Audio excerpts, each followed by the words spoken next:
शिवरायांनी सुरत कधी लुटलीच नव्हती असं वक्तव्य उपमुख्यमंत्री देवेंद्र फडणवीसांनी केलंय। तर त्यांच्या याच वक्तव्यावरून आता वादंग निर्माण झालाय। शिवरायांनी सुरत 2 वेळा लुटलं असा दावा इतिहासकार इंद्रजित सावंतांनी केलाय। तर संजय राऊतांनी देखील फडणवीसांवर या संदर्भात विखारी टीका केली आहे। नेमकं कोण काय म्हटलंय सविस्तर पाहूया। इतके वर्ष काँग्रेसने आम्हाला इतिहास शिकवला की शिवाजी महाराजांनी सुरत लुटलं। शिवाजी महाराजांनी कधीच सुरत लुटलं नव्हतं, पण जाणीवपूर्वक आम्हाला इतिहास शिकवण्यात आला की शिवाजी महाराजांनी सुरत लुटलं। त्याच्याबद्दल ते माफी मागणार आहेत का? वहां का जो व्यापारी मंडल था सूरत का उस वक्त, वो ईस्ट इंडिया कंपनी को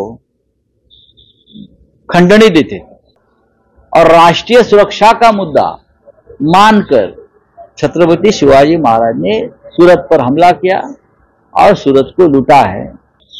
देवेंद्र फडणवीस जी का इतिहास अलग है, उनका महाराष्ट्र के इतिहास से क्या लेना देना है अब समझ लेना पड़ेगा।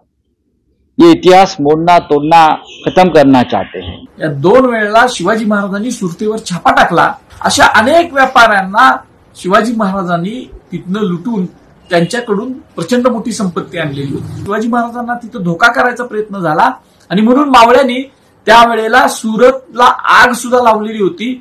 आग लावून ती सुरत बेचिराग सुद्धा केली होती। हा आपला इतिहास आहे। एकूणच यावरून आता आणखी वादंग निर्माण होण्याची सुद्धा शक्यता आहे। एकीकडे शिवाजी महाराजांचा पुतळा कोसळण्याचे हे प्रकरण ताजं असतानाच आता या ठिकाणी फडणवीसांच्या या वक्तव्यामुळे आणखी नवा वाद निर्माण होण्याची शक्यता आहे।